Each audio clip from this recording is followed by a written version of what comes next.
À partir de quand on peut établir des liens entre différents pays? Et est-ce que c'est seulement possible de faire un comparatif entre différents pays sans être réducteur?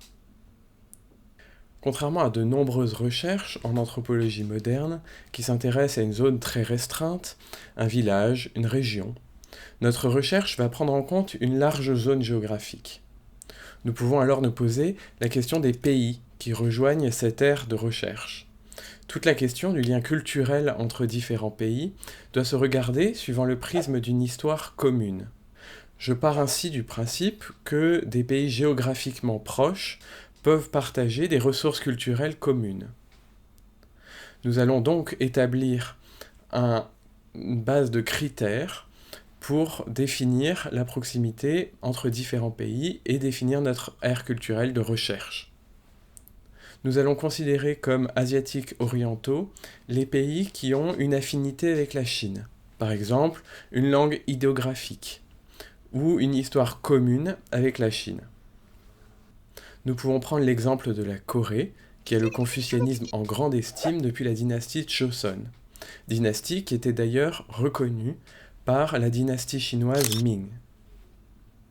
D'autre part, le coréen utilise les hanja, 한자, qui sont des caractères chinois utilisés en coréen pour écrire. Ces caractères, ils ont été utilisés quasiment jusqu'à la fin du XXe siècle, et on peut les retrouver encore aujourd'hui, bien que dans des cadres beaucoup plus restreints, comme par exemple dans la recherche, donc les milieux académiques et les milieux de lettrés, etc. Au Japon, par exemple, l'utilisation des kanji est aussi une utilisation idéographique. Le Japon a aussi eu des liens commerciaux avec la Chine. Je pense qu'il faut donc inclure le Japon dans notre recherche, dans notre aire de travail. Posons-nous la question maintenant de la place particulière qu'a le Vietnam dans notre recherche. En effet, est-ce que le Vietnam est plus dans l'Asie du Sud-Est ou plus dans l'Asie orientale? Nous allons voir que c'est pas si facile de répondre à cette question. Mais c'est super! Si nous allons du point de vue linguistique, comme nous l'avons fait pour le Japon et la Corée, le vietnamien s'est fait en réaction et par rapport à l'écriture chinoise. L'écriture Chunom, qui a été utilisée pendant très longtemps, s'est construite sur la base de deux éléments, issus du chinois. Un élément phonétique et un élément sémantique. D'autre part, d'un point de vue historique, la Chine et le Vietnam ont une histoire commune. Entre le 7e et le 10e siècle, le Vietnam est sous occupation chinoise.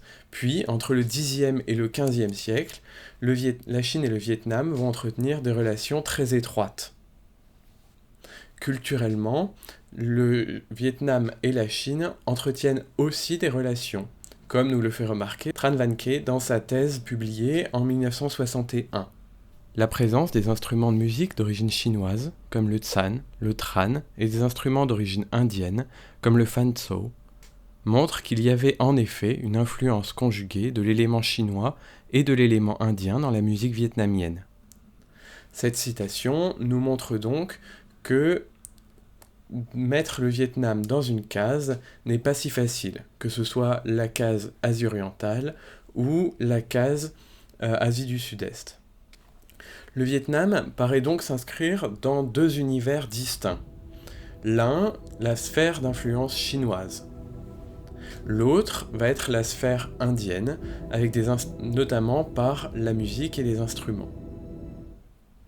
Mais si on observe une carte du Vietnam, comme celle que je vais vous montrer à présent, nous voyons que le nord du Vietnam comporte une pluralité d'ethnies qui, elles aussi, s'inter-influencent.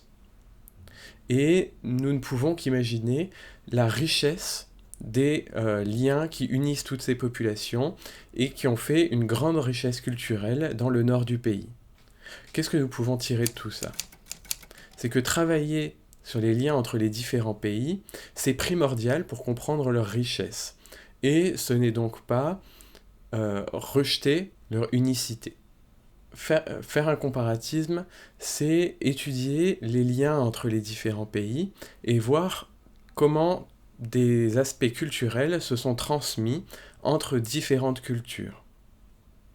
Les instruments de musique vietnamiens ont été influencés ou ont influencé les instruments de musique chinois et les instruments de musique chinois et japonais, comme nous allons le voir dans une prochaine vidéo.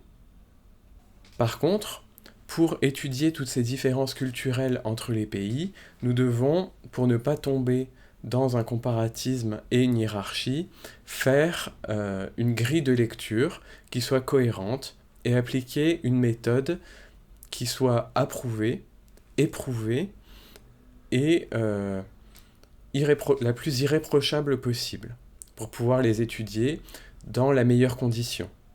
J'espère donc que cette vidéo aura été instructive et je vous donne rendez-vous pour une prochaine. N'hésitez pas à vous abonner et à mettre un j'aime sous la vidéo. À bientôt.